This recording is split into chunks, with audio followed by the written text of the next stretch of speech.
Terima kasih. Amin. Haleluya. Terima kasih. Ya, Shalom Ibu Maron. Ya, shalom. Ibu Lazarus. Mari kita buka Roma 5 ya. Kita lanjutkan. Kita sudah 1 bulan membaca Roma 5 ayat 1 sampai 11. Kita mau baca kelanjutannya ayat 12 sampai 21 Bapak. Jadi di sini sekarang kita mau belajar mengenal Adam dan Kristus. Ya. Bagus judulnya. Kalau di ayat yang pertama sampai 11 itu firman Tuhan menyatakan kasih karunia dulu. Ya. Sesudah kita belajar kasih karunia itu waktu kita masih berdosa, Dia datang supaya Dia menjadi penebus dosa-dosa kita. Dan sekarang sesudah kita ditebus, Dia memperingatkan kita lagi bahwa jangan lagi kita seperti Adam yang pertama ini, ya. Tapi biarlah kita hidup dan patuh kepada Adam yang kedua itu yang dikenal sebagai Yesus Kristus, Tuhan dan Juru Selamat kita. Nah, di sini sekarang kita mau mempelajari perbandingannya. Ya. Waktu kita di dalam Adam yang pertama bagaimana, dan sesudah Yesus Adam yang kedua. Melepaskan kita, menghapus kita dari dosa dan kematian. Sekarang kasih karunia berkuasa. Jadi waktu itu ada pertanyaan-pertanyaan juga, bagaimana dong sesudah kita diselamatkan, waktu kita jatuh lagi di dalam dosa, ya? Karena nanti kita pelajari juga bahwa kalau kita hidup di dalam kasih karunia, lingkaran kasih karunia itu adalah si Yesus itu. Si kasih karunia yang dari Allah Bapa kita. Ya. Kalau si Adam itu ciptaan yang tidak setia kepada firman Tuhan waktu di buku Genesis. Jadi sekarang kita sudah melewati perjanjian lama. Si kasih karunia ini, si Kristus ini adalah perjanjian baru. Ya. Nah, sekarang kita mau diingatkan lagi oleh firman Tuhan. Supaya kalau kita di dalam, sekalipun kita jatuh, ya karena kita masih di atas muka bumi ini masalahnya, ya. Tetapi seperti yang kita sudah pelajari, salib itu adalah si Yesus itu sendiri yang sebelum dunia dijadikan, sebelum ada zaman sekalipun, Dia sudah ada. Itu sebabnya Dia katakan Dia di Alpha and the Omega. Ya, jadi dari situ kita nggak perlu ragu lagi kalau ada orang tanya, ya tapi Yesus kan kok Tuhan? Karena kan Dia menjadi manusia. Kamu tuh, ya, karena kamu tidak percaya. Dan apa katanya? Hatimu itu dilingkupi dengan kegelapan. Jadi bagi orang yang tidak percaya itu bertanyanya seperti itu. Nanti sudah dikasih tahu jawaban, tetap aja nggak percaya. Nanti malah bertambah-tambah pertanyaan itu. Ya, nah itu bedanya. Kalau kita yang sudah percaya di dalam Yesus Kristus, kita sudah di dalam kasih karunia, di dalam bungkusan salib darah anak domba Allah yang katanya satu kali untuk selamanya. Selamanya itu apa? Kuasanya, teman-teman. Kuasanya yang bekerja. Kuasa kebenaran darah Yesus itu yang dilihat Allah Bapa.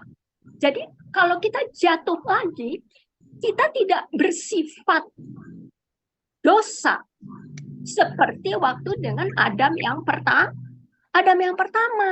Kalau Adam yang pertama itu karena firman Tuhan dikesampingkan, dia lebih mendengarkan firman si Lucifer itu, makanya terbujuk dengan rayuan-rayuan. Ya, saya sudah pelajari itu. Jadi kalaupun ada orang yang mau mengabarkan Alkitab itu dengan semuanya lembut terus, nah setan semakin panahnya itu semakin menyerang kita, ya. Tapi kalau kita tahu dengan tegas dan kebenaran api Roh Kudus itu, wah, dia semakin takut dia. Karena dia maunya, setan itu maunya apa? Panah apinya itu menusuk kita semua. Supaya apa? Supaya terjadi lagi yang di Taman Eden itu. Nah, ini yang selalu saya peringatkan, jangan dengarkan si setan itu. Bagaimana caranya? Mari kita lawan dengan firman Tuhan. Karena firman Tuhan itu apa katanya? Roh dan kebenaran. Jadi nggak bisa salah Roh Kudus itu. Dan buahnya yang nomor 1 apa? Kasih. Itu sebabnya kalau kita sudah mempunyai Roh Kudus, Allah Bapa tidak bisa menghukum Roh Kudus yang ada di dalam kita. Nggak bisa. Roma 8 itu sudah katakan demikian. Siapa yang berada di dalam Kristus Yesus tidak berada di bawah hukuman. Tetapi apa? Roh Kudus yang memberikan hidup dan kebenaran. Haleluya to the King of Glory. Ya, jadi ingat itu. Sekalipun kita jatuh, Bapak tidak akan melihat itu sebagai apa? Dosa. Kelemahan kita. Dia mengerti. Karena yang dia lihat itu, oh, ada darah anakku. Dia nggak lihat kita lagi. Makanya Kolose 1, 2, 3 itu perhatikan. Kita tersembunyi di dalam Kristus. Berarti kita dibungkus oleh manusia Kristus itu. Dan Kristus itu di mana katanya? Di dalam Allah. Haleluya to the King of Glory. Ya enggak? Nah, itu sebabnya saya katakan kita harus berada di dalam kasih karunia. Supaya apa? Nanti si Roh Kudus itu yang mengelurkan tangannya, yang mengingatkan kita. Mari aku angkat engkau. Karena engkau apa katanya? Anak kebenaran. Anak kelahiran benih sperma Bapa. Siapa itu sperma Bapa? Yesus Kristus. Firman, benih. 1 Yohanes 3 ayat 9. Kamu tidak dapat berbuat dosa. Ya, kalau ada di dalam pimpinan Roh Kudus. Nah, ini sekarang nih buktinya. Nanti kita perdalam lagi setiap kita baca terus dari 12 sampai 21 ini. Nanti kita perdalam lagi. Sekarang cukup sampai di sini dulu. Pertanyaan-pertanyaan yang mengatakan bagaimana nanti kita kalau sudah di dalam Yesus masih jatuh bangun, jangan takut. Karena Allah Bapa mengetahui anak-anaknya. Anak sulungnya, abang tertua kita, Kristus Yesus. Dia dengan darahnya sanggup menghidupkan kita dan tugas Roh Kudus menyucikan kita hari lepas hari sampai kita bertemu dengan Allah Bapa kita di surga, muka dengan muka. Itu tugas Roh Kudus. Jadi seperti yang waktu itu kita katakan beberapa kali, kita boleh punya Roh Kudus. Sebab pada waktu kita mengaku dengan mulut kita, Yesus adalah Tuhan, dan percaya di dalam hati kita, Allah Bapa sudah membangkitkan anaknya Yesus Kristus untuk kita, supaya kita ditebus dan diperdamaikan lagi dengan Allah Bapa, maka kita selamat. Di situ the minute kita bilang begitu, bum, Roh Kudus masuk. Disucikan semua hati kita yang busuk, yang lama itu. Dengan darahnya. Dilahirkan kembali. Ya. Nah, tapi apakah dalam perjalanan hidup kita sekarang ini, kita serahkan free will kita kepada Roh Kudus supaya Dia memiliki kita. Bukan hanya kita memiliki Dia, tetapi Dia juga memiliki hati kita. Karena kalau kita tidak memberikan hati kita, berarti saya yang memimpin diri saya yang manusia baru itu. Lalu saya memimpin apa? Roh Kudus. Bisa tidak? Bisa. Itu sebabnya Yesus kasih Roh Kudus itu. Sudah dijanjikan di Yohanes 14, Yohanes 15, Yohanes 16. Ya. Jadi perhatikan. Kalau kita serahkan hati kita ke dalam Yesus Kristus, Allah Bapa, Roh Kudus, Dia yang akan memimpin kita. Dan kita tidak bisa berdosa lagi di mata Bapa. Jadi jangan bawa intelek kita lagi. Sekarang kita sudah berjalan dengan iman. Iman yang digerakkan oleh apa? Kata Galatia 5 ayat 6, oleh kasih, oleh Bapa. Hidupnya Bapa itu kasih. Anaknya iman. Si Yesus Kristus. Roh Kudus apa? Pengharapan yang sejati. Jadi kita tidak bisa lepas hidup kita dari Triune God itu. Trinity itu sekalipun tidak dikatakan di dalam Alkitab. Perkataan Trinity. Tapi makna dan faktanya ada di dalam Alkitab kita. Dan Yesus sudah menjelmakan itu. Di mana? Nomor 1, waktu Dia dibaptis selam. Itu dilakukan untuk kita. Lalu di mana lagi? Waktu Petrus mengaku imannya. Kita juga begitu. Kalau kita mengaku iman itu Bapak di surga, apa katanya? Dia yang mengatakan kepada kita Yesus itu adalah Mesias yang diurapi, anak Allah yang Maha Kuasa. Lalu ketiga di mana? Di Transfiguration. Waktu ketiga muridnya itu melihat ada Elijah datang, Moses datang, lalu ada Yesus. Yang keempat, disalib. Ya, jadi ingat, salib itu merupakan suatu bukti yang tadinya tidak kelihatan di Perjanjian Lama, sekarang di Perjanjian Baru sudah nyata. Tuh. Jadi nggak bisa kita lepas dari lingkaran Triune God itu. Makanya mari kita bermesraan, berintimasi dengan Bapa. Di mana? Di perjamuan kudus itu. Kita bisa melakukan perjamuan kudus di rumah masing-masing. Ya, setiap hari. Hanya di sini saja kita lakukan seminggu sekali.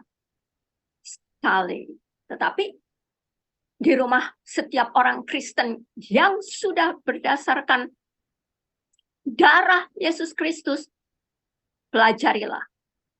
Setiap hari, sedeminit kita melakukan perjamuan kudus pada pembukaan hari yang baru, setiap pagi, di situ Roh Kudus menerima. Semuanya dibungkus. Makanan kita, perjalanan kita, hati kita, pekerjaan kita, di mana saja kita melangkah, di situ Roh Kudus bekerja. Ya, karena inti dari perjamuan kudus itu apa sih? Ingatlah akan aku. Apanya yang diingatkan akan aku? Sudah selesai engkau aku tebus. Isinya apa? Di Yesaya 53. Penyakit, kemiskinan, kematian, neraka, kubur kosong. Itu kalian pelajari itu. Yesaya 53 itu. Ya? Itu artinya perjamuan kudus, ingat akan Yesus. Yang sudah menyempurnakan kamu, sudah mendamaikan kamu, menjadikan kamu baru, berkenan di mata Allah Bapa. Yang pendeknya di mana? Di Roma 12 ayat 1, 2, dan 3. Lihat di situ. Selebihnya baca seluruhnya. Roma 12 itu. Tapi 1, 2, dan 3 itulah kebaktian kita yang sejati. Ya.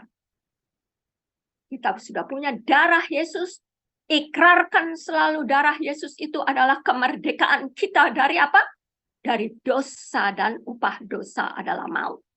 Kepada kebangkitan Yesus Kristus dan hidup bermesraan dengan Allah Bapa. Setiap saat, di mana saja kita berada, saya juga di sini sendiri.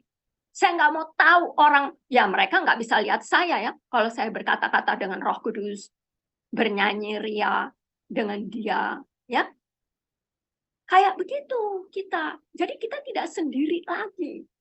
Secara rohani, secara jasmani juga. Karena kita memuji Yesus. Berterima kasih. Sepanjang hidup kita berterima kasih. Ucapan terima kasih itulah perjamuan kudus itu. Ya. Hanya itu satu-satunya yang saya tahu di dalam Alkitab ini. Yang Allah Bapa minta untuk diingat perjamuannya. Mungkin kalian menerjemahkan perjamuan itu seperti saudara yang sudah saya katakan. Tapi itu kan sakral. Nggak percaya dia kalau seorang perempuan awam kayak saya bisa dan diperbolehkan menurut Alkitab membawa perjamuan kudus. Ya. Itu sebabnya saya katakan, jangan terbawa oleh adat istiadat kegerejaan. Saya tidak menghina gerejanya, tapi menurut Alkitab gereja itu adalah kita.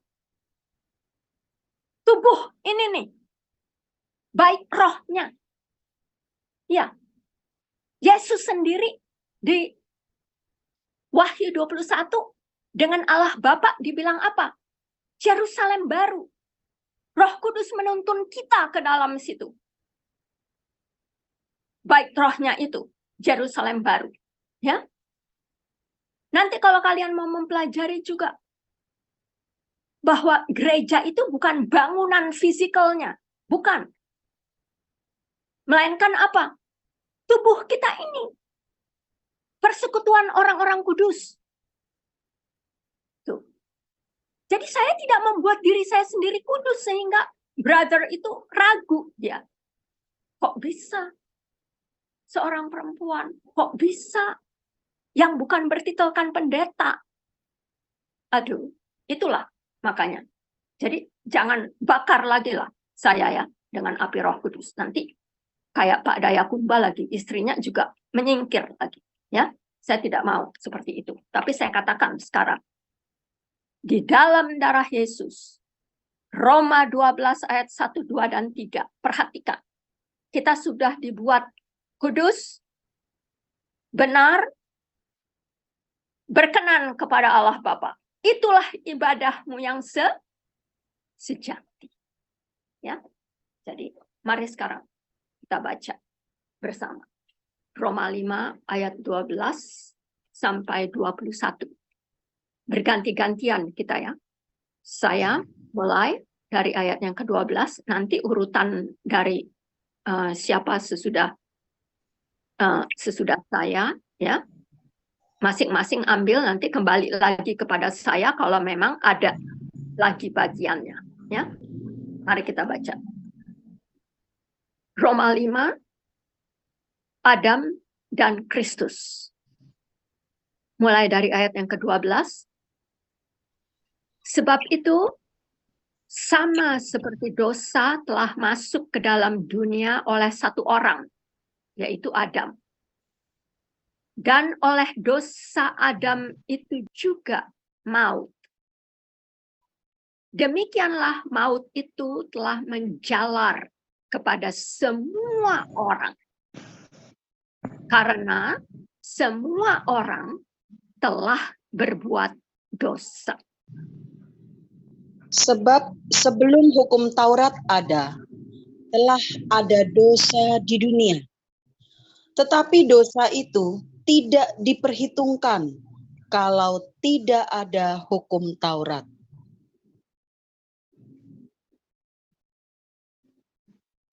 Sungguh pun demikian, maut telah berkuasa dari zaman Adam sampai kepada zaman Musa, juga atas mereka yang tidak berbuat dosa dengan cara yang sama seperti yang telah dibuat oleh Adam, yang adalah gambaran Dia yang akan datang.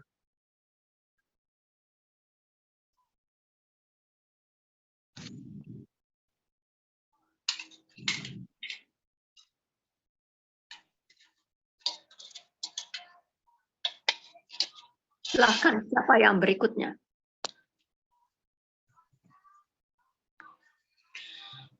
Tetapi karunia Allah tidaklah sama dengan pelanggaran Adam.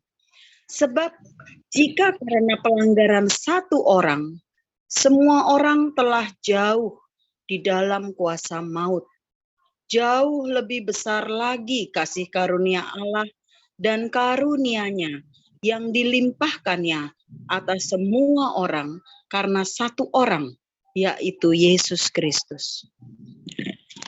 Ayatnya yang ke-16. Dan kasih karunia tidak berimbangan dengan dosa satu orang. Sebab penghakiman atas satu pelanggaran itu telah mengakibatkan penghukuman. Tetapi penganugerahan karunia atas banyak pelanggaran itu mengakibatkan pembenaran. Sebab jika oleh dosa satu orang, maut telah berkuasa oleh satu orang itu, maka lebih benar lagi mereka yang telah menerima kelimpahan kasih karunia dan anugerah kebenaran akan hidup dan berkuasa oleh karena satu orang itu, yaitu Yesus Kristus.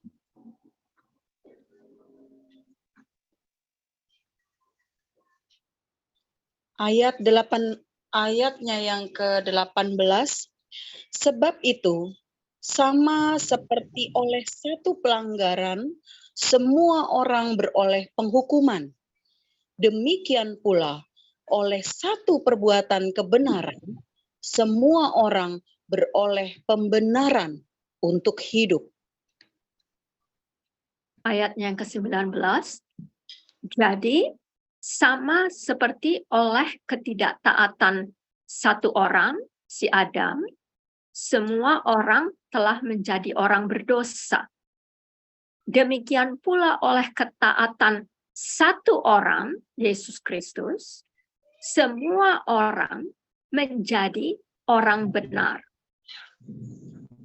Ayatnya yang ke-20, tetapi hukum Taurat ditambahkan supaya pelanggaran menjadi semakin banyak. Dan di mana dosa bertambah banyak, di sana kasih karunia menjadi berlimpah-limpah. Ayatnya yang ke-21, supaya sama seperti dosa berkuasa dalam alam maut, demikian kasih karunia akan berkuasa oleh kebenaran untuk hidup yang kekal oleh Yesus Kristus Tuhan kita. Amin. Haleluya. Haleluya. Lihatlah yang terakhir itu, ya. Jadi hanya karena oleh Yesus Kristuslah dosa itu sudah ditelan di kayu salib. Maka kita beroleh apa tuh katanya tadi? Kasih karunia. Kebenaran. Dan hidup yang kekal. Oleh kasih karunia yang berkuasa oleh kebenaran untuk hidup yang kekal oleh Yesus Kristus Tuhan kita. Jadi bukan kita yang membenarkan diri sendiri, tetapi Tuhan sendiri. Karena si kasih karunia ini adalah si Kristus itu. Ingat, Allah itu kasih. Kasih itu Allah. Jadi kasih itu hanya bisa mengeluarkan karunia-karunia kasih. Iya, nanti kalau kita pelajari 1 Korintus 12, di situ ada the gifts of the Holy Spirit. Ya. Jadi jangan takut lagi kita kalaupun kita jatuh. Allah Bapa tidak menghukum kita. Itulah indahnya, ya. Bukan berarti bahwa seperti ada orang dari seberang sana juga mengatakan, saya dengar tuh di YouTube. Oh, kalau gitu enak sekali ya. Kalau sudah diselamatkan 1 kali selamanya, terus nanti kalau berbuat dosa, tidak apa-apa. Berbuat dosa terus dong. Nah, ini orang yang tidak tahu di mana kuasa salib itu bekerja. Justru yang dikalahkan Yesus itu roh jahat. Roh si Lucifer yang sudah berhasil menipu kita di Taman Eden. Jadi, oleh roh itu, sifat-sifat kita, sifat-sifat dosa itu tuh, yang Yesus mau kikis. Itulah dia ada di Roma 5, sebelum sampai ke 22 dan 23-nya, perhatikan yang 19 sampai 21-nya itu, buah kedagingan. Ya, jadi tolong perhatikan, jangan gubris, jangan berikan celah kepada mereka-mereka yang hanya mau apa? Menipu kita lagi dengan pertanyaan-pertanyaannya. Nggak perlu lah. Kita harus tahu dulu motivasi ini orang untuk apa kalau bertanya. Ya, untuk mencari Yesus kah? Kebenaran kah? Allah yang sejati kah? Pencipta kita kah? Dan juga pencipta dia yang dia tidak mau tahu tuh. Ya, karena iman mereka dari seberang sana. Jadi jangan mau lagi kita ditipu dengan perkataan-perkataan manis di Taman Eden, ya. Cukup. Yesus sudah menderita 1 kali untuk selamanya dan mendamaikan kita 1 kali untuk selamanya dengan Allah Bapa. Peganglah si Yesus ini, perjanjian baru ini, selamanya. Lepaskanlah itu, si Adam yang pertama itu, kesalib, buang kembali kepada Yesus. Maka Yesus akan melahirkan kita baru. Dan siapa yang berada di dalam Kristus Yesus sudah menjadi ciptaan baru, dan tidak untuk dihukum, tetapi untuk dikuduskan dan dibenarkan setiap saat pekerjaan Roh Kudus di dalam hati kita. Haleluya, praise Jesus.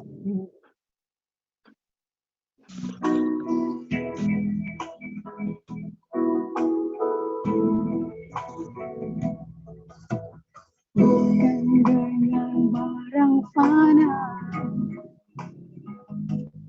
kau membayar dosaku, dengan darah yang mahal, tiada murah dan jelas. Bukan dengan emas perak kau menebus diriku, oleh segenap kasih dan pengorbananmu telah mati dan tinggalkan cara hidupku yang lama, semuanya sia-sia dan tak berarti lagi.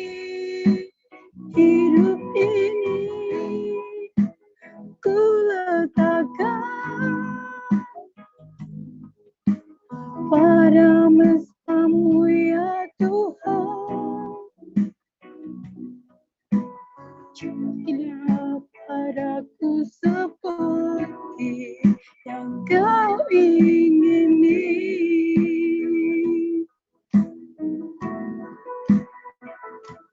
Yes Lord, yes Lord. Jadilah pada kami seperti yang Kau ingini. Bukan dengan emas perak Kau menebus diriku, oleh segenap kasih dan pengorbananmu telah mati dan tinggalkan cara hidupku yang lama. Semuanya sia-sia dan tak berarti lagi. Hidup ini ku letakkan pada mesra-Mu ya Tuhan. Jadilah padaku seperti yang Kau ingini.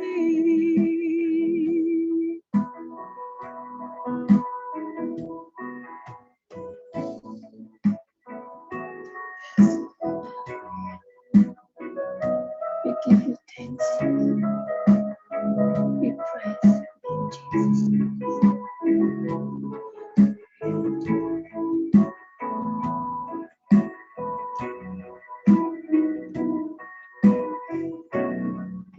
Kau mati dan tinggalkan cara hidupku yang lama. Semuanya sia-sia dan tak berarti lagi. Hidup ini ku letakkan pada mesra-Mu ya Tuhan. Jadilah padaku seperti yang Kau ingini. Jadilah padaku seperti yang Kau ingini. Jadilah pada kami seperti yang Kau ingini.